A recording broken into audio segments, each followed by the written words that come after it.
से बचे हुए अन्न को खाते हैं वो पाप से बच जाते हैं। अन्न, यज्ञ से बचा हुआ अन्न कैसे होता है? जैसे यहाँ पर पूर्ण परमात्मा कबीर जी को इष्ट रूप में पूजा जाता है, उसके नाम परमात्मा के निमित्त भोग लगाया जाता है। उस भोग के बाद उनका भोग निकाल करके शेष बचे हुए अन्न को पुण्यात्माओं में वितरित किया जाता है, भंडारा रूप में भी और प्रसाद, वैसे प्रसाद रूप में भी। परमात्मा को पहले भोग लगाया जाता है, उस शेष बचे हुए अन्न को, प्रसाद को पुण्यात्मा वही खाती हैं जो यहाँ पर आते हैं, वही पापों से बचते हैं, क्योंकि वो शास्त्रानुकूल साधना कर रहे हैं। शास्त्रानुकूल साधक के जानबूझ के पाप करने नहीं होते। आगे पिछले तो सभी माफ हो जाते हैं, पिछले तो सभी अपराध अक्षमा हो जाते हैं। भविष्य में आगे आने वाले हम जानबूझ कर तो करेंगे नहीं, जानबूझ के करेंगे तो हमारे नामखंड हो जाएगा, फिर आपके ऊपर वही फिर टट्टू सा लग जाएगा, दोनों कर्म फिर शुरू हो जाएंगे। और अनजानपने में पाप हो जाते हैं, उनको भी माफ परमात्मा कर देता है। तो क्या लिखा है कि आप यहां जो आते हैं वो शास्त्रानुकूल साधक हैं, और शास्त्रानुकूल साधक ही इस परमात्मा के, पूर्ण परमात्मा के भोग लगने के बाद शेष बचे हुए अन्न को खाते हैं, प्रसाद को प्राप्त करते हो। और आप ही उन पुण्यों से बचे हुए, शेष उन पापों से, आप उन पापों से बचे हुए, शेष उन पापों से नहीं बचे हुए। क्योंकि प्रथम तो साधना करते नहीं, कुछ करते हैं तो शास्त्र विरुद्ध करते हैं, वो भी व्यर्थ है।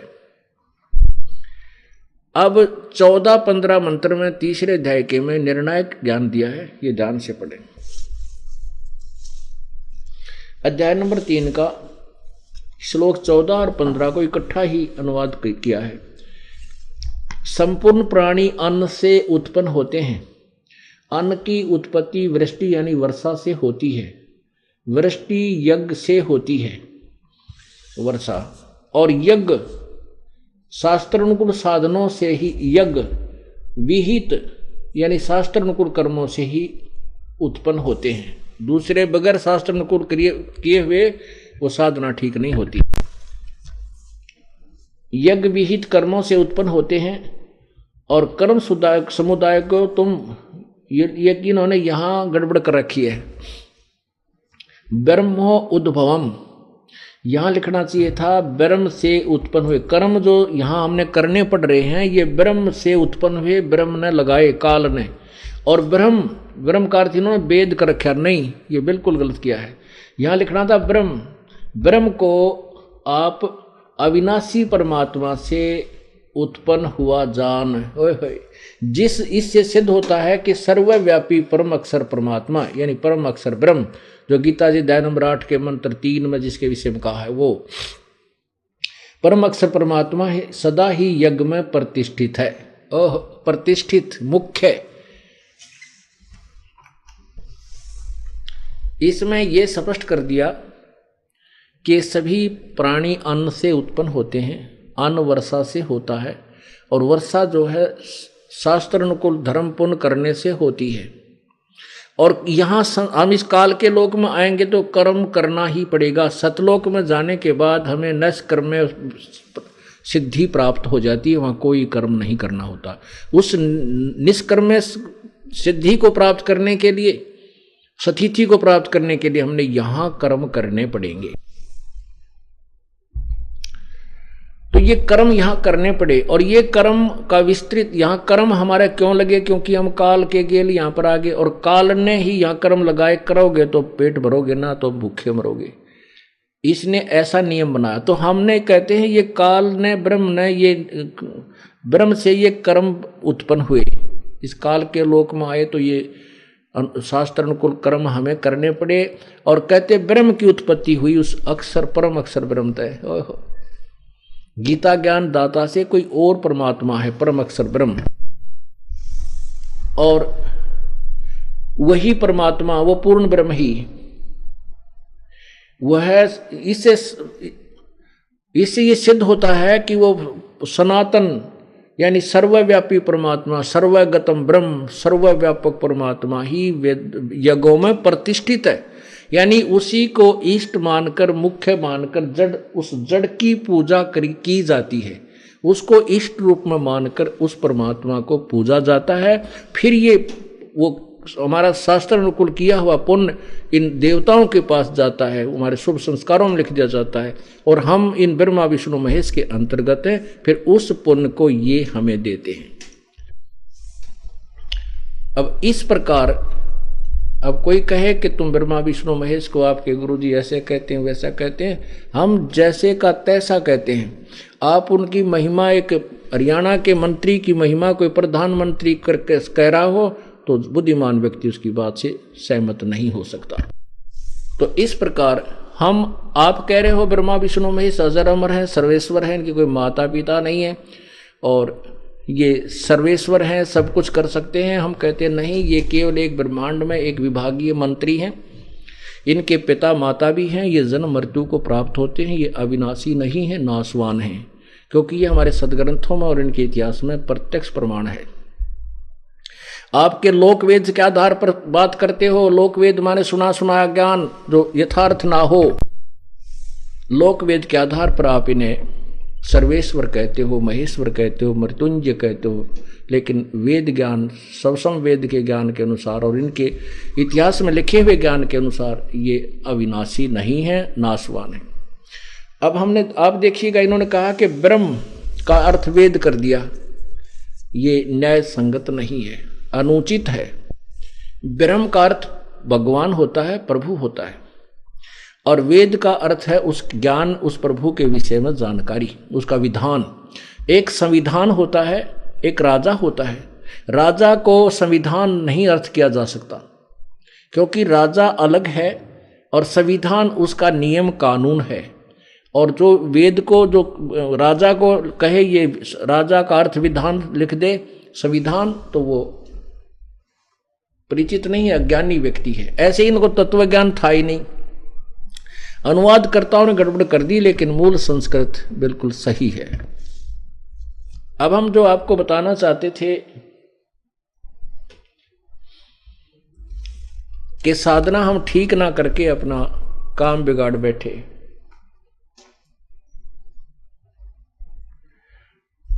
हम साधना ठीक ना करके अपना ये कर्म बिगाड़ दिया हमने पूर्ण परमात्मा की भक्ति करनी चाहिए थी, वो नहीं की। आदरणीय संत गरीबदास साहिब जी जब परमात्मा से परिचित हुए, प्रभु कबीर जी स्वयं आकर के उनको सतलोक लेकर गए। वहां से फिर उनकी आत्मा को वापस शरीर में छोड़ा। पीछे उनको मृत जान करके उनके अंतिम संस्कार की तैयारी कर दी गई थी गरीबदास जी के शरीर की। फिर वापस आए तो उनको शमशान घाट से उठाकर लाए थे। उसके बाद गरीबदास साहिब जी ने परमात्मा का आंखों देखा हाल वर्णन किया है। जिंदा मौला मालिक मेरा, हम सत साहेब जाण्या रे। जिंदा मौला मालिक मेरा, हम सत साहेब जाण्या रे। गगन मंडल गुलजार गलीचा, पेख्या रवि खिल खाना रे। खालिक मालिक है महबूबम, है निर्गुण निर्बाना रे। अलख अलह अलेख अवगत रूपम, शब्द अतीत पिछाणा रे। शब्द अतीत रंगे रस भीना, अनुरागी निज ताना रे। अरस खुर्दनी लगी खुमारी, अमी मार सिखाना रे। शब्द समाध लगी अमरापुर, कर सतलोक पियाना रे। शब्द अरूपम नूर जहूरम, कादर पर कुर्बाना रे। यो जग बंधा भोजल फंदा, समझे नहीं विज्ञाना रे। जिन 14 तबक रचे छन माही, धरे जमी असमाना रे। 5 तत्व की गुदरी की निसर्जे पिंड और प्राणा रे। दास गरीब मेहर सतगुरु की, शब्द शब्द समाना रे। अब गरीबदास जी कहते हैं वो जिंदा मालिक मौला मेरा, जिंदा महात्मा के रूप में परमेश्वर कबीर जी आकर के गरीबदास साहिब जी को मिले थे। तो वो कहते हैं वो हमने सत साहेब जाना रे, सत साहेबा ने अविनाशी परमात्मा को हमने जाना है, और उसका गगन मंडल गुलजार गलीचा सतलोक में उस परमात्मा का बहुत सुंदर स्थान है। फिर क्या बताते हैं, ये दृष्टि पड़े सो धोखा रे, कहते हैं जो तुमने ये दिखाई दे रहा ना इस पिंड और ब्रह्मांड में, और जो भी ये लोग यहाँ दिखे ये सब धोखा है, ये सब नाशवान है। दृष्टि पड़े सो धोखा रे, खंड पिंड ब्रह्मांड चलेंगे, ये थिरना रैसी लोकारे, थिरना रैसी लोकारे। रजगुण ब्रह्मा तम गुण शंकर, यो सतगुण विष्णु कहावे रे, चौथे पद का भेद नियारा, कोई बिरला साधु पावे रे। भाई रजगुण ब्रह्मा तम गुण शंकर और सतगुण विष्णु कहावे रे, चौथे पद का भेद न्यारा, कोई बिरला साधु पावे रे। रग यजु श्याम अथर्वण, ये चारों वेद चित भंगी रे, सक्षम वेद बाचे साहेब का, सो संत सत्संगी रे। अब क्या निर्णय दिया है, रग यजु श्याम अथर्वण, ये चारों वेद चित भंगी रे, सब सम वेद बाचे साहेब का, सो हंसा सत्संगी रे। ये चारों वेद तो चित भंगी हैं, ये कहते हैं पता नहीं, कोई कहता है ऐसा है भगवान, कोई कहता है न्यू है, तो इन्होंने अपने आप जो थ्योरी बनाई है, और लास्ट में ये खुद कह देते हैं वो परमात्मा तो किसी तत्वदर्शी संत से पूछो, यानी पूर्ण ज्ञान नहीं है, ये भी चित भंग करने वाले, भ्रमित करने वाले ही है, पूर्ण ज्ञान नहीं रखते। और फिर क्या बताया है, रग यजुर और श्याम अथर्वण, ये चारों वेद चित भंगी रे, सब सुषम वेद बाचे साहेब का, सो हंसा सत्संगी रे। वो सच्चा सत्संगी माने वो तत्व ज्ञान का साथी है, सत्य का साथी है, उसने तत्व सत्य को पहचान लिया है, उसने सत्य को ग्रहण कर लिया है, वो सत्य के साथ चल रहा है। जैसे गीता जी अध्याय नंबर 4 के श्लोक 32 में कहा है कि जो 25 से लेकर के 31 तक तो वर्णन किया है, कोई ऊपर ने पैर करके, कोई नीचे ने खड़ा होकर के, कोई किसी प्रकार कोई हठ योग करके, कोई प्रणाम करके, कोई श्वास विश्वास की क्रिया को देख करके अपने आप को मोक्ष क्रिया मानता है, साधनाएं करता है, सभी साधनाओं को मोक्षदायक मानकर कर रहा है। लेकिन उस चौथे अध्याय के 32वें श्लोक में कहा है कि उस पूर्ण परमात्मा के मुखारविंद से उच्चारित जो तत्व ज्ञान है, उस सवसम वेद में, उस मुख्य ज्ञान में जो वर्णन किया है वो सब प्रकार का वर्णन है। उस ज्ञान को चौथे अध्याय के 34वें श्लोक में कहा किसी तत्वदर्शी संत से पूछो, वो बताएगा। उसी के विषय बता रहे हैं कि सबसम वेद जो 5वां वेद है, सबसम वेद बाचे साहेब का, पढ़े उस परमेश्वर का जो सबसम वेद को पढ़े, सो हंसा सत्संगी रे, वो सत्संगी है, वो सच्चे ज्ञान युक्त है।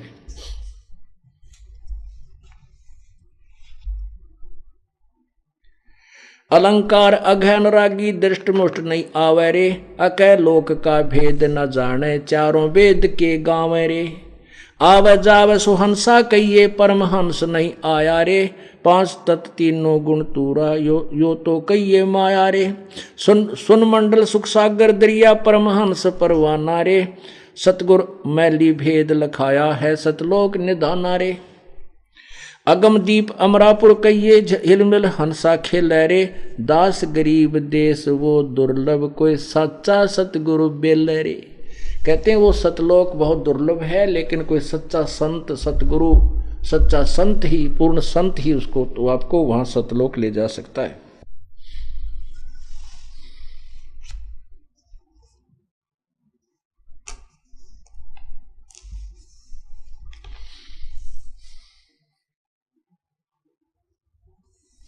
ये गुण ख्याल कौन मन पावे, कहाँ आवे कहाँ जावे रे, ज्ञानी गुनी मुनि सब भूले, ये चारों वेद पढ़ावे रे।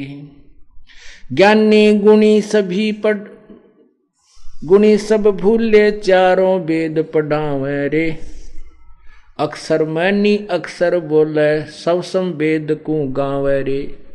मुसलमान धरनी विच धरिए हिंदू अग्न जरावे रे, दहु दीन की एक माटी दूसरा कौन कहावे रे। सालग सिला जगत सब पूजे 68 तीर्थ नावे रे, गरुड़ पुराण प्राणी सब सुनही वो विधि पिंड बहुविध पिंड भरावे रे। अंत कोट 84 भटके जन्म जन्म डैकावे रे, राजा प्रजा पशु पखेरी पखेरु फिर शुक्र समान बनावे रे। पंच अग्नि झरने जल बैठे धूम्र पान झुलावे रे, भंवर गुफा का घाट बिखम है बंक नाल नहीं पावे रे। अगन गगन मंडल में भाटी सर्व चोखा फूल चवावे रे, परानंदनी कामधेन है छिन छिन माही दुहावे रे। शंखों गुरु गर्द में मिल गए चेलों को कौन छुटावे रे। ये नकली सांग नकली गुरु कहते शंखों गुरु नरक में गए, इन चेल्यान कौन छुटावेगा, वो इनके गुरु नरक में जाएंगे। शंखों गुरु गर्द में मिल गए चेलों को कौन छुटावे रे, जा मुसदकी में बलिहारी जो आत्म तत्व दर्शावे रे। अवगत सूरत अवगत मूरत अवचल सूरत सतगुर अलख लखावे रे, दिल दर्पण दुर्बीन कहा है दिव चश्मे दर्शावे रे। रसना बिना राग रंग बोरे सरबन बिना सुनावे रे, नाभ कमल में दम दरबानी द्वादश मद समावे रे। लख 84 बहुर न भर में भरम गर्भ 83 मिटावे रे, ओ हम सो हम मध्य में लहर रंकार धुन लावे रे। किसी जिस भी संत ने परमात्मा पाया इन्हीं मंत्रों का संकेत किया, इन्हीं का, बिल्कुल दूसरा नहीं। जैसा कल आपको नानक साहब जी के जन्म साखी में भी यही प्रमाण बताया था, उनके ग्रंथ साहब में भी ऐसा ही लिखा है, प्राण संगरी में भी यही संकेत है। परमात्मा हमें यही बताने की चेष्टा करते हैं कि इस काल ने आपको इतना भ्रमित कर दिया है, आपने बहुत समय से एक ऐसे अज्ञान को सुन लिया कि तत्व ज्ञान को सुनकर फटक जाते हो, घबरा जाते हो, सामने प्रमाण देखकर भी मन स्वीकार करने को तैयार नहीं होता है। इसका यही तरीका है, इसकी विधि यही है कि इस ज्ञान को बार बार सुने और फिर जब ज्ञान आपके कुछ दिन में समझ में आ जाएगा अपनी सत साधना प्रारंभ कर दें। इस ज्ञान उपदेश लेने से पहले प्राणी को चाहिए कि अपने संशय को पूरा निवारण कर ले, और नाम लेने के बाद फिर अगर मगरम नहीं रहनी चाहिए। अगर आपके नाम लेने के बाद आपको किसी भी प्रकार का जो गुरुदेव के ज्ञान में परमात्मा की विधि में आपके मन में ये आता है तो वैसे कह रहा ऐसा नहीं हो सकता, तो आपका नाम खंडित हो जाएगा। क्योंकि जब आप गुरु शिष्य के रोल में आ जाओगे तो फिर आपको ब्लाइंड फेथ करना पड़ता है। परमात्मा पाने का तरीका है ब्लाइंड फेथ, यानी बिल्कुल पूर्ण विश्वास, अंधविश्वास कि फिर गुरुजी जो कहें वो सत्य है, सत्य है। और ऐसे ही परमात्मा तक हम पहुंच सकते हैं और कोई तरीका नहीं। लेकिन गुरु बनाने से पहले आपने कौवे से भी ज्यादा चतुर होना चाहिए। बहुत ध्यान से बार बार 100 बार सत्संग सुने, पूरे विस्तार से सुने और फिर नाम ले लेना चाहिए। पुण्यात्मा समझदार होते हैं, उनको 1-2 सत्संग में पूर्ण पता हो जाता है कि ये संत कितना ज्ञान रखता है। प्रमाण आपके सामने रह रह कर देता हूं, इसलिए देता हूं कि आपका भ्रम दूर हो जाए। और उपदेश लेने के बाद फिर आपके मन में जो दास मुख से शब्द निकाले हृदय में पक्की जज्जा गुरु जी सत्य कहते हैं, क्योंकि ये प्रमाण के बिना बात करते नहीं। तो फिर आपके मन में ना तो कोई दोष उत्पन्न होगा, और जब तक आप कच्चे पक्के होकर नाम ग्रहण कर भी लोगे तो आपको बीच बीच में 100 प्रकार की बकवादियाँ आती रहेंगी जो आपके लिए भक्ति बाधक बनती रहेंगी। दूसरे वो प्राणी आते हैं यहाँ पर जो दुखी हैं, उनको ज्ञान गुण से कुछ लेना देना नहीं है, उनका वो भी यहीं पर सेट होगा। उनको आते ही परमात्मा सुख देंगे, ऐसे सुख देंगे वो सोच भी नहीं सकता था कि ये सुख भगवान दे देता है वर्तमान में। फिर वो बेचारे आंख मीच कर बैठ जाएंगे, उनको जो हम बताएंगे वो बिल्कुल सही मानेंगे, गुरुजी जो करे सत्य है। तो पहले इनको सुख देते हैं, फिर कहते हैं तुमने 12 सत्संग कंटिन्यूस अटेंड करना है, हर महीने में 1 बार 2 बार आ जा तेरे भाग अच्छे। तो उसका हमारा उद्देश्य है कि यहाँ आने से आपको बहुत पुण्य होता है, क्योंकि आप बहुत पुण्यहीन हो चुके हो। जन्म जन्मांतर के अपने पुण्यों को समाप्त करके आपको पुण्यवान बनाने के लिए भी आपको बार बार यहाँ बुलाया जाता है। तो जो दुखी आते हैं उनको आते हैं परमात्मा, जो सच्चे दिल थे, जो बकवादाम आते हैं उनकी सुनाई होती नहीं, कति समर्पण करते थे परमात्मा आप बिना हमारा कोई नहीं, और हृदय से, क्योंकि परमात्मा आत्मा के साथी हैं, इस मन के नहीं है। तो उनको वैसे सुख देता, फिर वो अपने आप आने लग जाते हैं कि मैं बहुत सुख होया, और गुरु जी का आदेश है कि आना है तो हम आते हैं। आते फिर कुछ दिन में ये ज्ञान को ये भी रंगे जाएंगे। गीता जी में लिखा है कि विद्वान पुरुष अविद्वानों को समझाएं, यानी अशिक्षितों को, और अशिक्षित विद्वानों की बातों को सुनकर उस नाम ले लेंगे, वो भी मोक्ष को प्राप्त हो जाएंगे। लेकिन इसका दुरुपयोग कर लिया उन नकली गुरुओं ने, इस श्रद्धा का कि श्रद्धालु ब्लाइंड फेथ करते हैं, अंधविश्वास कर लेते, गुरु जो कह रहे हैं सही कहते हैं, इसी का दुरुपयोग करके करोड़ों की संख्या में लोगों को भ्रमित कर दिया। श्रद्धालु गुरु जी के पास जाते हैं, समर्पण कर देते हैं, जैसे पतंगा उड़ करके दीपक के ऊपर जल मरता है, वो वापस निकलता, कि उसका स्वभाव है समर्पण करने का। ऐसे ही नादान संतों के पास जाकर भोली श्रद्धालु उन पतंग, उन दीपकों के ऊपर लाल समझकर, चमक देखकर उनको जल मरे, वहां पर अपना जीवन बर्बाद कर दिया। तो इस प्रकार उस समर्पण भाव का, श्रद्धा का इन दुरुपयोग कर लिया इन लोगों ने। और अब भी आपने पुनर्ज्ञान को समझकर फिर ऐसा ही ब्लाइंड फेथ मालिक में करना होगा कि परमात्मा सब कुछ कर सकता है, परमात्मा सतगुरु जो चाहे सो कर सकते हैं परमेश्वर, इसमें अग्रम मग्रम नहीं होनी चाहिए। कबीर साहब की शब्द कोश में असंभव शब्द नहीं है। एक ये भगवान है जिसके शब्द कोश में असंभव शब्द नहीं है, ये सब कुछ संभव कर सकता है। जौला मौला थल से जल करे और थल से जल से थल कर देत, साहिब तेरी साहिबी श्याम कहूं अक्सवेत। ये बहुत विस्तार है, फिर अगले सत्संग में आपको सुनाएंगे। बोलो सतगुरुदेव।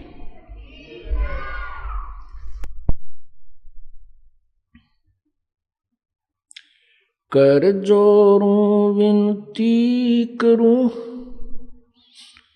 धरूं चरण पर शीस,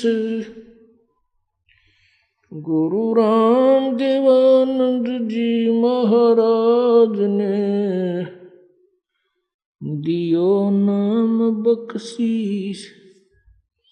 कोटि कोटि सिजदा करूं, कोटि कोटि प्रणाम, चरण कमल में राखियो मैं बंदी जाम गुलाम। कूता तेरे दरबार का, मोतिया मेरा नाम, गले प्रेम की जेवड़ी, जा खेचो वहाँ जाऊं मैं। तो करो तो बावड़ू, दूर दूर करो तो जाऊं, ज्यों राखो तो ही रहूं, जो देवो सो खाऊं। जय इब के सतगुरु मिले, सब दुख आँखों रोए, चरणों ऊपर शीश धरूं, कहूं जो कहनी होए। मानुष जन्म दुर्लभ है, ये मिले न बारंबार, जैसे तरवर से पत्ता टूट गिरे, वो बहर न लगता डार। भाई लूट सको तो लूटियो, राम नाम की लूटे, पीछे फिर पछताओगे, प्राण जाएंगे छूट। नहीं भरोसा देही का, ये विनस जावे छन माही, श्वास उश्वास में नाम जपो, और यतन कछु नाही।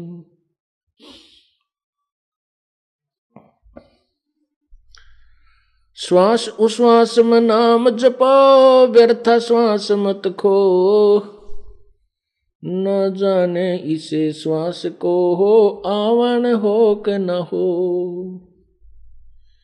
पृथ्वी पति चकवे गए जिनके चक्र चलंत, रावण सरीखे कौन गिने ऐसे गए अनंत।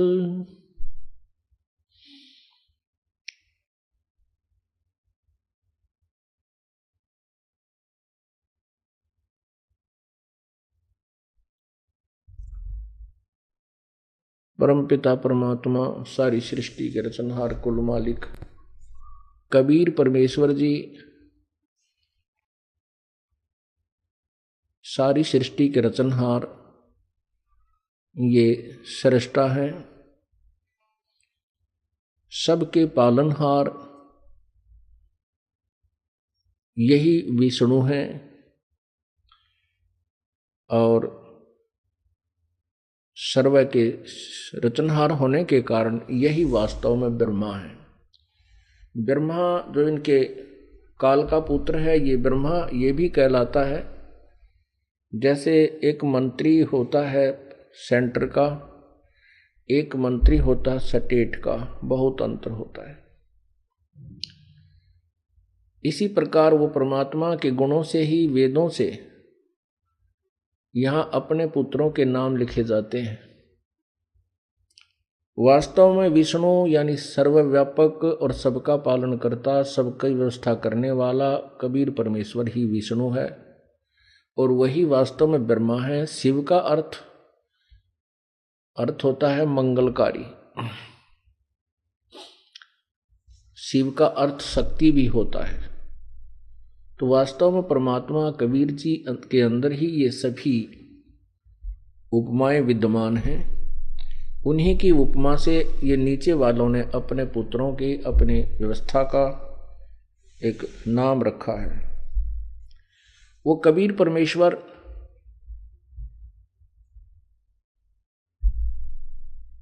सबके लिए पूज्य है।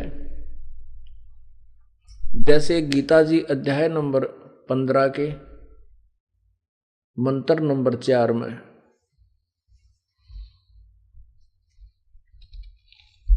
गीता ज्ञानदाता कह रहा है कि जब तुझे तत्वदर्शी संत प्राप्त हो जावे, उस तत्वदर्शी संत से तत्व ज्ञान प्राप्त कर समझ। उसके पश्चात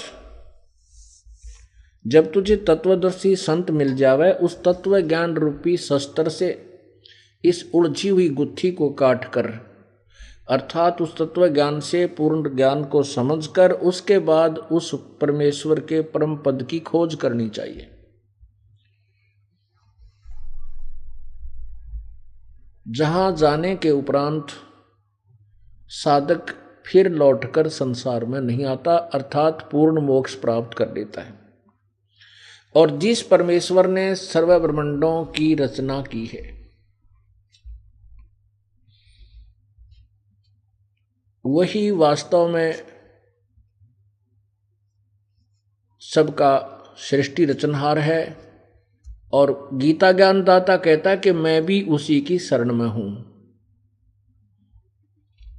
आज सुबह के सत्संग में पुण्यात्माओं ने सुना था गीता जी अध्याय नंबर 3 के श्लोक नंबर 14-15 में, उसमें स्पष्ट किया है कि सब प्राणियों की उत्पत्ति अन्न से होती है, अन्न वर्षा से होता है, वर्षा यज्ञ से होती है, और यज्ञ शास्त्र अनुकूल शास्त्र विधि अनुसार साधना करने से यज्ञ वास्तविक यज्ञ होती है। और कर्म ब्रह्म से उत्पन्न हुए इस काल से, और ब्रह्म की उत्पत्ति परम सर्वगतम ब्रह्म यानी सर्वव्यापक परमात्मा उस परम अक्षर ब्रह्म से, उस ब्रह्म की इस ज्योति निरंजन काल की उत्पत्ति हुई, और वो परम अक्षर ब्रह्म ही यज्ञों में प्रतिष्ठित है। सभी धार्मिक अनुष्ठान उसी को इष्ट रूप में मानकर किए जाने चाहिए, जैसा कि आपको सुबह निर्णायक ज्ञान दिया गया था। अब वो गीता ज्ञान दाता स्वयं कहता है कि मैं भी उसी की शरण में हूं। देखिएगा पवित्र गीता जी अध्याय नंबर 15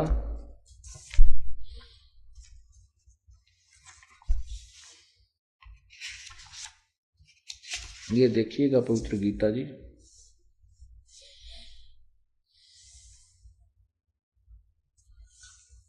अध्याय नंबर 15 का। अब ये श्लोक नंबर 1 से प्रारंभ करें तो अच्छा रहेगा।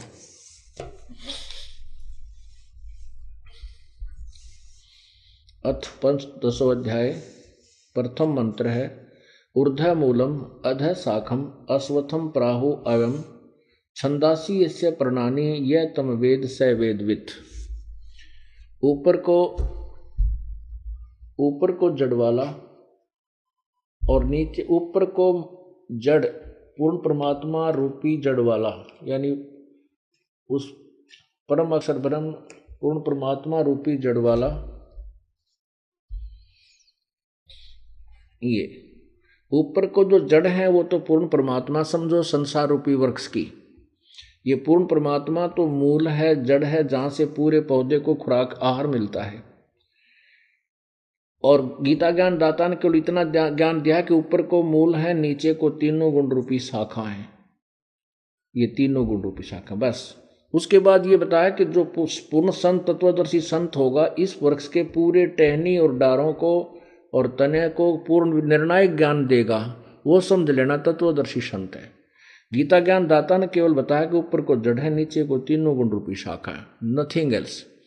इतना ज्ञान दिया है और कहता है मैं इसके विषय में पूर्ण जानकारी नहीं रखता, इसके विषय में कोई तत्वदर्शी संत बताएगा। अब देखिएगा,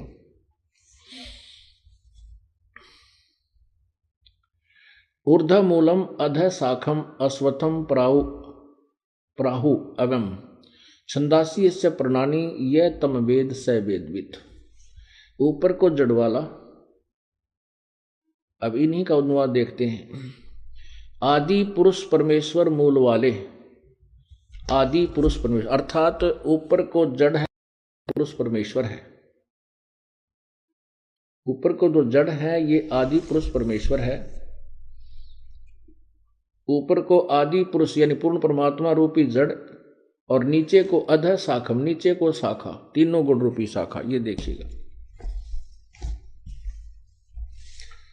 आदि पुरुष परमेश्वर रूप मूल वाले अधः शाखम, ये ब्रह्मा रूप मुख शाखा वाले नहीं, ये अनुवाद बिल्कुल गलत किया है। यहां देखिए इस 2 नंबर अनुवाद में इन्होंने ही अधः का अर्थ क्या किया है। अधः माने नीचे, अधः माने नीचे, तो यहां भी हम अधः का अर्थ नीचे, शाखा, शाखम माने शाखा वाले, नीचे को शाखा वाले, संसार रूपी पीपल के वृक्ष को विनाशी कहते हैं। छंद, छंदासी, छंद माने विभाग होता है वैसे यहाँ पर अलग अलग। वेद जिसके पत्ते कहे गए हैं, फिर भी इन्हीं के अनुसार पढ़ते हैं। उस संसार रूप वृक्ष को जो पुरुष मूल सहित तत्व से जानता, जड़ सहित, उस तत्व जड़ से लेकर सभी अंगों का जो जानकारी रखता है, स वेदवित्, स वेदवित्, वह वेद के तात्पर्य को जानने वाला है, वह तत्वदर्शी संत है। इसका अर्थ ये है। ये ज्ञान परमात्मा खुद आए थे तत्वदर्शी रूप, संत रूप ने कह, क्योंकि वह अपनी महिमा आप ही बताते हैं। परमेश्वर की रची हुई सृष्टि को परमेश्वर ही बता सकता है, अन्य कोई नहीं बता सकता। इसी कारण से जटिल समस्या बनी रही। कोई कुछ कहता रहा, कोई कुछ कहता रहा, कोई ऊआ बाई बकते थे।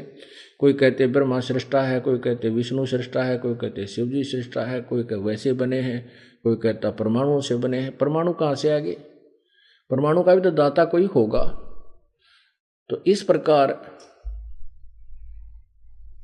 परमात्मा की जो कृपा है, परमात्मा की महिमा वही जान सकता है। अपनी कृपा से ही वो हमें तत्व ज्ञान प्रदान कर जाता है। अब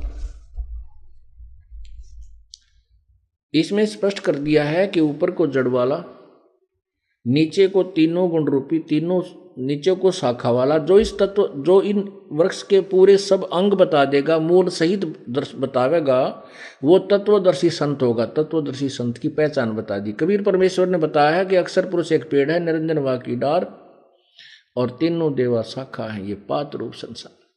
ये परमात्मा स्वयं ही तत्वदर्शी संत बनते हैं। स्वयं ही एक नेक भक्त में जो गुण होने चाहिए भक्त के में वास्तविक, वो भी लीला परमात्मा स्वयं ही करते हैं। और एक परम संत और एक परम नागरिक की लीला भी वो परमात्मा स्वयं ही करते हैं, वरिष्ठ नागरिक, श्रेष्ठ नागरिक की। और साथ में परमात्मा भी होते हैं, सतगुरु भी वही होते हैं। अब दूसरे मंत्र में क्या कहा है, अध्याय नंबर 15 का ये मंत्र नंबर 2,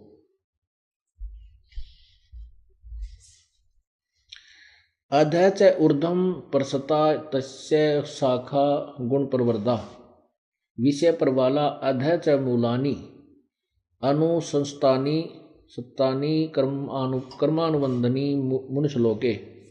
अर्जुन, इस संसार रूपी वृक्ष की तीनों गुणों रूप रजगुण ब्रह्मा, सतगुण विष्णु, तम गुण शिव जी, जल से बढ़ी हुई, ये जल से बढ़ी हुई नहीं, विषय प्रवाला, विषय भोग रूप कोपलों वाली देव मनुष्यादि त्रिक योनि रूप शाखाएं, ये विषय प्रवाला मैंने विषय विकारों की शाखा है। नीचे और ऊपर, सर्वत्र नहीं है, नीचे और ऊपर, सर्वत्र अर्थ नहीं है इसका, नीचे और ऊपर फैली हुई है। मनुष्य लोक में कर्मों के अनुसार बांधने वाली, कर्मानुबंधनी, कर्मों में बांधने वाली मूलानी, मुख्य कारण, जड़ें, अहमता ममता और वासना रूप नहीं, मुख्य कारण है। इस कर्मों के अनुसार हमें यहाँ बांधे रखने के लिए भी ये तीनों गुण, रजगुण ब्रह्मा, सतगुण विष्णु, तम गुण शिव जी मुख्य कारण है। और भी नीचे और ऊपर ये व्याप्त हो रही है, सभी लोकों में नहीं है। अब यही बात समझ में नहीं आई, क्योंकि इनको ज्ञान तो कुछ था ही नहीं। अनुवादकर्ताओं को केवल संस्कृत जानते थे, इनको कोई ज्ञान नहीं था, तत्व ज्ञान नहीं था, आध्यात्मिक ज्ञान से अपरिचित थे। ये देखिएगा, ये एक ब्रह्मांड का चित्र है और इसमें ये पृथ्वी लोक है, ये पृथ्वी लोक है ये वाला, और ये नीचे पाताल लोक है और ऊपर इससे स्वर्ग लोक है। ये पृथ्वी लोक पर ये ज्ञान बोला जा रहा है, इसमें लिखा है कि नीचे पाताल लोक में और ऊपर स्वर्ग लोक में, इन तो तीन लोकों के ऊपर रजगुण ब्रह्मा, सतगुण विष्णु, तमगुण शिव जी की सत्ता है। एक एक विभाग के मंत्री हैं इन तीन लोकों में, इनकी अपनी राजधानी अलग से है, ऊपर और नीचे फैली हुई, सर्वत्र नहीं है। अनुवादकर्ताओं ने ये गलतियां की हुई हैं, ये अपरिचित थे तत्व ज्ञान से।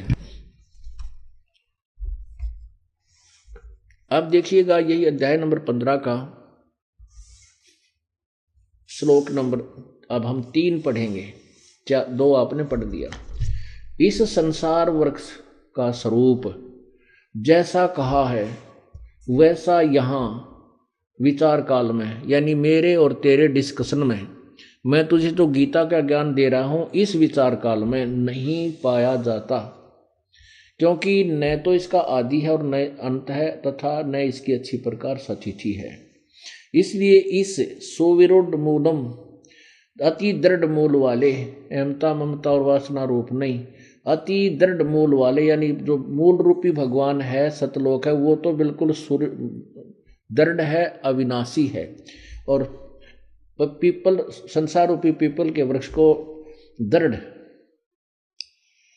असंग शस्त्रेण, वैराग रूप शस्त्र द्वारा छित्वा माने काट कर, इसका अर्थ है तत्व ज्ञान रूपी शस्त्र द्वारा काट कर, यानी तत्व ज्ञान रूपी शस्त्र द्वारा काट कर, अर्थात तत्व ज्ञान से समझ कर। उसके पश्चात चौथे में, उसके पश्चात उस परम पद रूप परमेश्वर को भली भांति खोजना चाहिए, जिसमें गए हुए पुरुष फिर लौटकर संसार में नहीं आते, अर्थात वो पूर्ण मोक्ष प्राप्त करते हैं। और जिस परमेश्वर से इस पुरातन संसार वृक्ष की प्रवृत्ति विस्तार को प्राप्त हुई है, अर्थात जिसने ये सृष्टि की रचना की है, उसी आदि पुरुष नारायण के मैं शरण हूँ। गीता ज्ञान दाता कहता है उसी के शरण मैं हूँ। इस प्रकार दृढ़ निश्चय करके परमेश्वर का मनन और निधिध्यासन करना चाहिए। इसमें क्या बताया है कि तीनों गुण रूपी शाखा, रजगुण ब्रह्मा, सतगुण विष्णु, तमगुण शिव जी। अब ये समझने के लिए, क्योंकि ये गीता ज्ञान है और ये तत्व ज्ञान है, तत्व ज्ञान को समझने के लिए जो हमने लोकवेद सुना हुआ वो आड़े अड़ जाता है। हमने ये सुना है कि ब्रह्मा विष्णु में ही अविनाशी हैं, इनके कोई सृष्टि, इनके कोई जन्मदाता नहीं है। तो इसलिए हमें ये एक बार यदि सीधा बता दिया जाए कि रजगुण ब्रह्मा, सतगुण विष्णु, तमगुण शिव जी तो शाखा हैं, तो नहीं जचती, क्योंकि हम इनको सर्वेश्वर मान चुके हैं, सबके मालिक मान बैठे हैं, हमारी बुद्धि उल्ट फिट हो चुकी है। उसको सेट करने के लिए ये तत्व ज्ञान रूपी जो शस्त्र है, हमारे शास्त्र हैं, शस्त्र हैं, इन्हीं का सहयोग लेना पड़ेगा।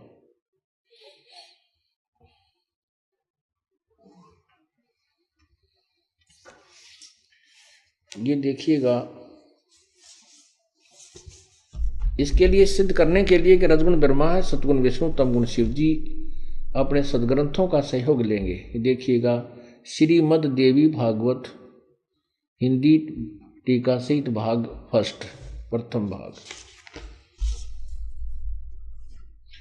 अथ श्रीमद देवी भागवतम भाषा टीकम सभाष टीकम समातम। प्रकाशक है खेमराज श्री कृष्ण दास प्रकाशन, बंबई 4। अब इसके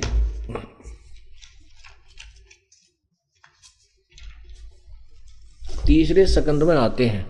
अथ श्री मद देवी भागवते भाषा टीका युक्ते तृतीय सकंद है प्रारंभते। ये तीसरा सकंद यहां से प्रारंभ होता है। अब हम इसके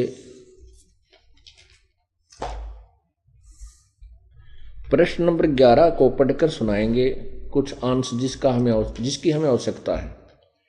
ये पृष्ठ 11 है, देवी भागवत। ये है अध्याय नंबर 3 और इसमें अध्याय नंबर 3 के श्लोक नंबर 8 में 7 समाप्त होता है, 8वां प्रारंभ होता है। हिंदी पढ़ेंगे पहले हम।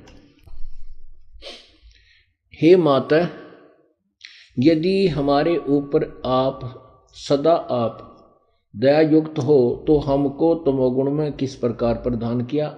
शिव जी बोल रहे हैं, शंकर भगवान। ब्रह्मा रजोगुण और हरि सतोगुण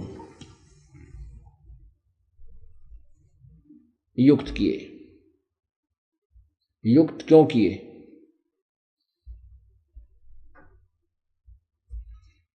आगे देखो, फिर पढ़िए हिंदी। 8वां श्लोक प्रारंभ होता है। हे माता, यदि हमारे ऊपर सदा आप दयायुक्त हो तो हमको तमोगुण में किस प्रकार प्रदान किया। ब्रह्मा रजोगुण और हरि सतगुण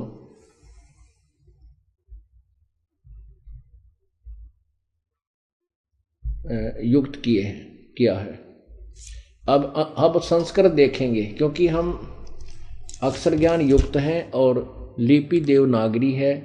संस्कृत को भी पढ़ सकते हैं जोड़ तोड़ ला के। देखिए, ये 7वां श्लोक समाप्त हुआ। ये आपने हिंदी पढ़ा है यहाँ से। अब ये संस्कृत प्रारंभ होती है। ये 7वां समाप्त होता है, 8वां प्रारंभ होता है। यदि दया धर्मना न सदाम्बिके कथम अहम विहिता च तमोगुण। शंकर भगवान कहता है कि मुझे किस प्रकार आपने तमोगुण बना दिया। यदि आप हमारे पर मेहरबान हैं। कमल से उत्पन्न होने वाले ब्रह्मा को रजोगुण संभव, रजोगुण क्यों बना दिया। सुवित किमो सतोगुण हरि, और हरि को, विष्णु जी को सतगुण क्यों बनाया।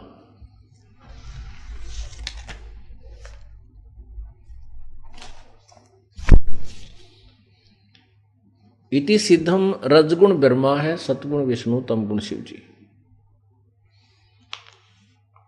अब इस संसार रूपी वृक्ष को हम समझे कि ऊपर को जड़ वाला जो पूर्ण परमात्मा जड़ है, और तना इसकी ये परब्रह्म है, और जो एक डार निकलती है वो ब्रह्म है, और डार के आगे 3 शाखा हैं, वो ब्रह्मा विष्णु महेश, रजगुण ब्रह्मा, सतगुण विष्णु, तमगुण शिव जी रूपी शाखा है।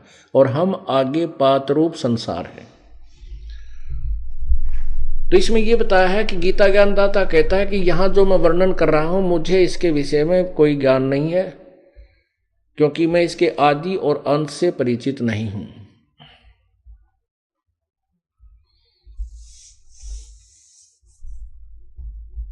उसके बाद कहा है कि इस तत्व ज्ञान रूपी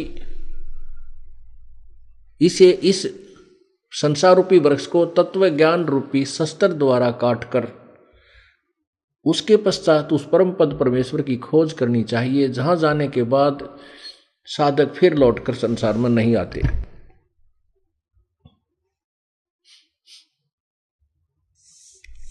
और फिर कहता है कि वो जिस परमेश्वर से संसार रूपी वृक्ष की सृष्टि रचना हुई है और उसी आदि पुरुष नारायण के मैं शरण हूं, मैं उसी के अधीन हूं। और यही गीता जी अध्याय नंबर 3 के मंत्र 14-15 में स्पष्ट हुआ है कि ब्रह्म की उत्पत्ति परम अक्षर ब्रह्म से हुई है और वही परम अक्षर ब्रह्म सब यज्ञों में प्रतिष्ठित है, वही इष्ट रूप में पूज्य है। फिर गीता जी अध्याय नंबर 18 के कुछ श्लोक आपको पढ़कर सुनाते हैं, जिससे ये तत्व ज्ञान निखरेगा।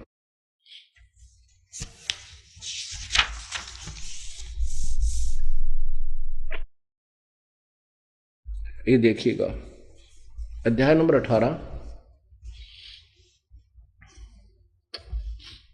गीता ज्ञानदाता कह रहा है 62 अध्याय नंबर श्लोक नंबर 62 में, हे भारत, तू सब प्रकार से उस परमेश्वर की शरण में जा, उस परमात्मा की कृपा से ही तू परम शांति को और सनातन परम धाम को प्राप्त होगा।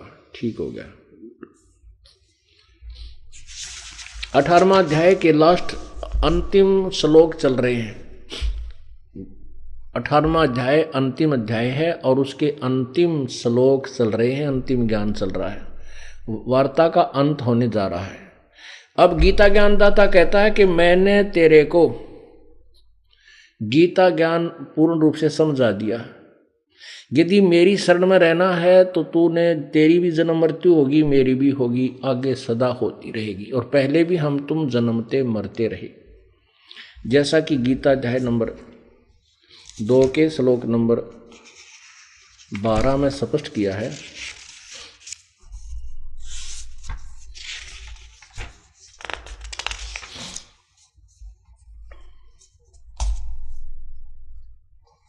ये देखिएगा, अध्याय नंबर 2 और श्लोक नंबर 12। न तो ऐसा है कि मैं किसी काल में नहीं था, अथवा तू नहीं था, अथवा ये राजा लोग नहीं थे, और न ऐसा है कि इससे आगे हम सब नहीं रहेंगे। क्या सिद्ध कर दिया कि मैं और तू और ये सभी सामने सैनिक खड़े, ये पहले भी जन्मे थे, वर्तमान में भी हैं और आगे भी रहेंगे। ये ना सोच के हम पहले ना थे, अब वर्तमान में ही हैं, आगे ना होंगे। हम, तेरी मेरी जन्म मृत्यु सदा होती रहेगी। फिर गीता अध्याय नंबर 4 के श्लोक नंबर 5 में और 9 में स्पष्ट किया है।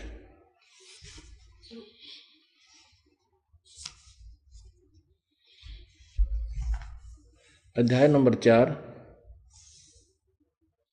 और श्लोक नंबर 5 है। यहां इसको यहां अनुवाद किया है। हे परंतम अर्जुन, मेरे और तेरे बहुत से जन्म हो चुके हैं, उन सबको तू नहीं जानता, मैं जानता हूं। इसे सिद्ध है कि गीता ज्ञान दाता का भी जन्म मृत्यु होता है। क्योंकि अर्जुन नहीं जानता, क्यों नहीं जानता? क्योंकि अर्जुन ये सब उसी से उत्पन्न हुए हैं। आगे देखना, अध्याय नंबर 9 में कहा है ना, अध्याय नंबर 4 के श्लोक नंबर 9 में कहा है, हे अर्जुन, मेरे जन्म और कर्म दिव्य अर्थात निर्मल और अलौकिक है। इस प्रकार जो मनुष्य तत्व से जान लेता है, वह शरीर को त्याग कर फिर जन्म को प्राप्त नहीं होता, किंतु मुझे ही प्राप्त होता है। ये इनका अनुवाद थोड़ा सा उल्ट कर किया हुआ है। फिर भी हमने ये निष्कर्ष लेना है कि इसमें ये कह रहा है कि मेरा जन्म तो होता है, लेकिन मेरा जन्म और कर्म दिव्य है। आगे देखना 10वें अध्याय के श्लोक नंबर 2 में कहा है कि मेरे जन्म को, मेरी उत्पत्ति को ये न तो ऋषि लोग जानते न देवता जानते।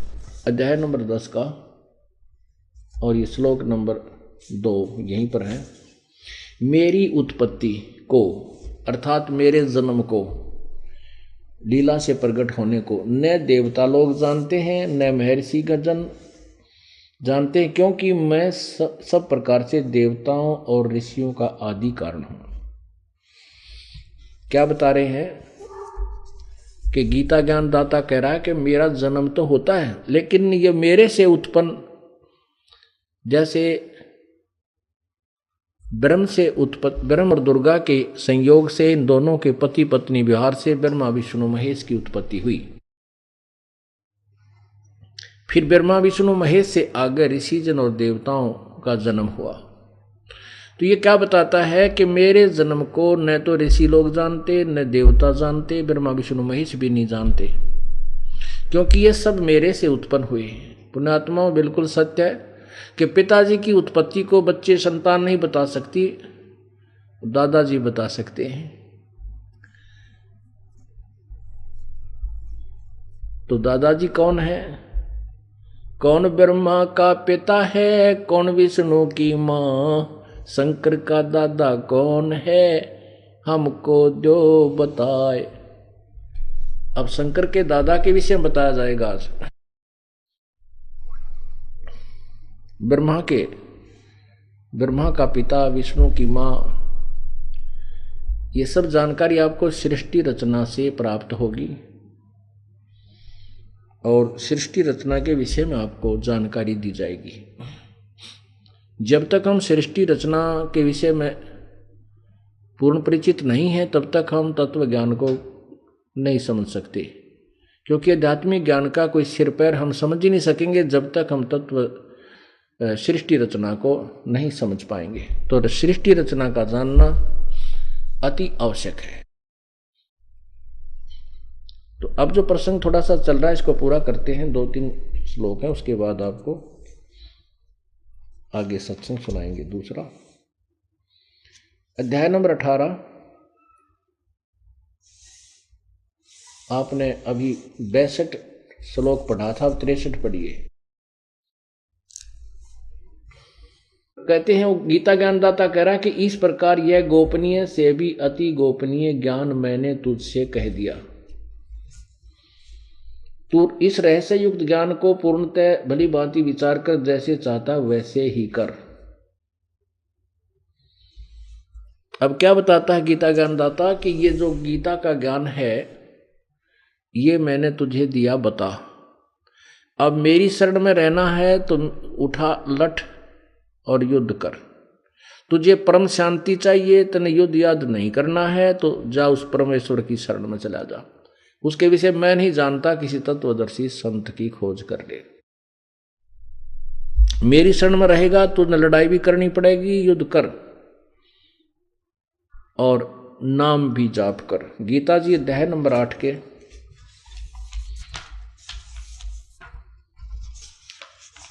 जैसे आपने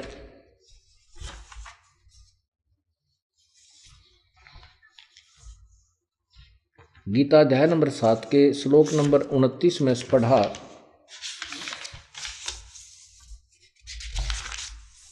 देखिएगा अध्याय नंबर 7 श्लोक नंबर 29।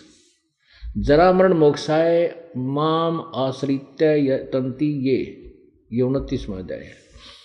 ते ब्रह्म तत्विदु कृष्णम अध्यात्म कर्म चैखिलम। ये तत्व ब्रह्म देखना, तत्व ब्रह्म तत्व, इसका अनुवाद है जो मेरे शरण और होकर जरा और मरण से छूटने के लिए यत्न करते हैं वे तत्व ब्रह्म। ये तत्व वो ब्रह्म, वे तत्व ब्रह्म यानी उस ब्रह्म को, उस परमात्मा को, पूर्ण अध्यात्म को तथा संपूर्ण कर्मों को जानते हैं। यह देखिए 8वें अध्याय में अर्जुन ने प्रश्न किया प्रथम ही मंत्र में कि हे कृष्ण, क्योंकि वो कृष्ण समझता था इसको काल को, क्योंकि श्री कृष्ण में वो काल बोल रहा था, ऊपर से बॉडी श्री कृष्ण की दिखाई देती थी, इसलिए अर्जुन कृष्ण कह रहा था। क्या पूछा एक पुरुष, हे पुरुषोत्तम वह ब्रह्म क्या है, वह ब्रह्म क्या है, वो तत्ब्रह्म कौन है। ये तत्ब्रह्म जो आपने बोला 7वें अध्याय के 29वें श्लोक में, इसका तीसरे मंत्र में उत्तर दिया। क्या बताया, वो परम अक्षर ब्रह्म है। अब आगे चलिए, अब 5वें मंत्र से प्रारंभ करते हैं इसको समझने के लिए। गीता ज्ञानदाता कह रहा कि जो पुरुष अंत काल में भी मुझको ही श्रवण करता हुआ शरीर को त्याग कर जाता है, वह मेरे साक्षात रूप को प्राप्त होता है, उसमें संशय नहीं है। आगे देखो, एक 6 में क्या बताया है कि अध्याय नंबर 8 का श्लोक 6, इसमें कहा है कि हे कुंती पुत्र, अंत काल में जो मनुष्य, यह मनुष्य अंत काल में जिस भी भाव को स्मरण करता हुआ शरीर का त्याग करता है, उसको ही प्राप्त होता है, क्योंकि वह सदा उसी भाव में भावित रहता है। इसका वास्तविक अर्थ ये है कि जो साधक जिस भी इष्ट का उपासक है और वो अंत समय तक, अंतिम श्वास तक उसकी साधना करता हुआ शरीर त्याग जाता है, तो उसी को प्राप्त होता है। ब्रह्म का साधक ब्रह्म को प्राप्त होता है, पूर्ण ब्रह्म का साधक पूर्ण ब्रह्म को प्राप्त होता है। ये नियम है, ऐसा नियम बताया है। इसलिए 7वें अध्याय में कहा, 8वें अध्याय के 7वें श्लोक में कहा है कि सब प्रकार से, इसलिए अर्जुन सब समय में निरंतर मेरा स्मरण कर और युद्ध भी कर, मुझ में अर्पण किए हुए मन बुद्धि युक्त होकर तू निसंदेह मुझको ही प्राप्त होगा। अब यहां तक गीता ज्ञान दाता ने 8वें अध्याय के 3रे मंत्र में बता दिया, वो परम अक्षर ब्रह्म है जो पूजा के योग्य है, और जिसको तत्व ज्ञान पता प्राप्त हो गया और उसको सभी आध्यात्मिक कर्म का ज्ञान हो गया और उस तत्व ब्रह्म के विषय में वो परिचित हो गया, वो फिर कभी इस यहाँ की कोई वस्तु की इच्छा नहीं करता, वो केवल जन्म मरण से छूटने का प्रयत्न ही करता है।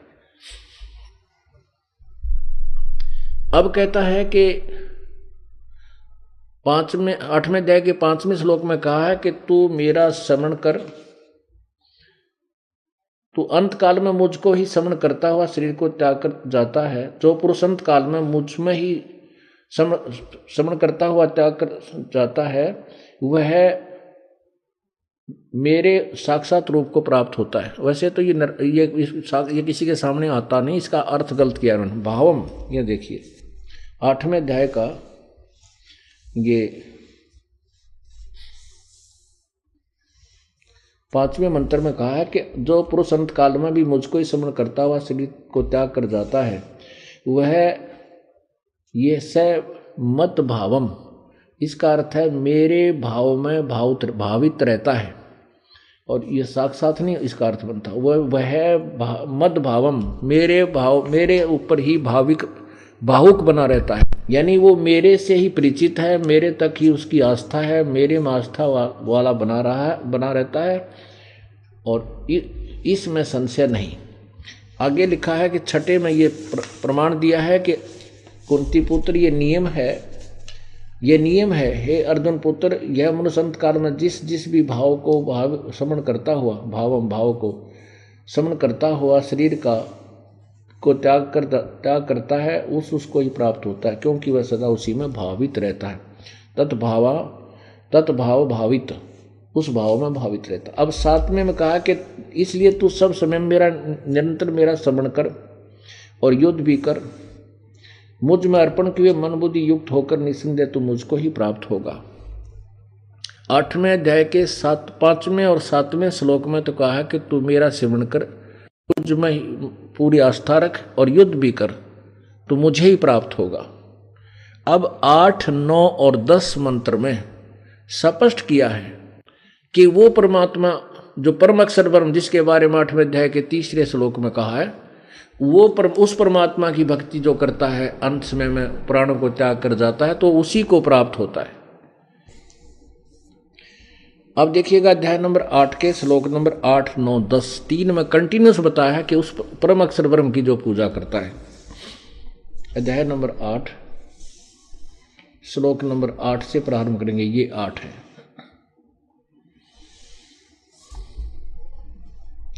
हे पार्थ, यह नियम है कि परमेश्वर के अध्यान अभ्यास रूप योग से युक्त ध्यान के अभ्यास रूप योग से युक्त दूसरी ओर न जाने वाले चित्त से निरंतर चिंतन करता हुआ मनुष्य परम प्रकाश रूप दिव्य पुरुष को अर्थात परमेश्वर को ही प्राप्त होता। अब आ गया स्पष्ट। गीता ज्ञान दाता कह रहा है कि ये नियम है कि अंत समय में जो परमेश्वर के ध्यान रूपी अभ्यास में युक्त होता है, इसमें ध्यान कोई अर्थ नहीं है, अभ्यास लिखा है। अभ्यास हम बताते हैं, नाम उठत नाम बैठत नाम सोत जागबे, नाम खाते नाम पीते नाम सेती लागबे। ये अभ्यास जो करते हैं, सिमरन का जो अभ्यास करते हैं श्वास उश्वास का, उससे उसी परमात्मा की प्राप्ति होती है। वास्तविक इसका अर्थ ये है। फिर देखिए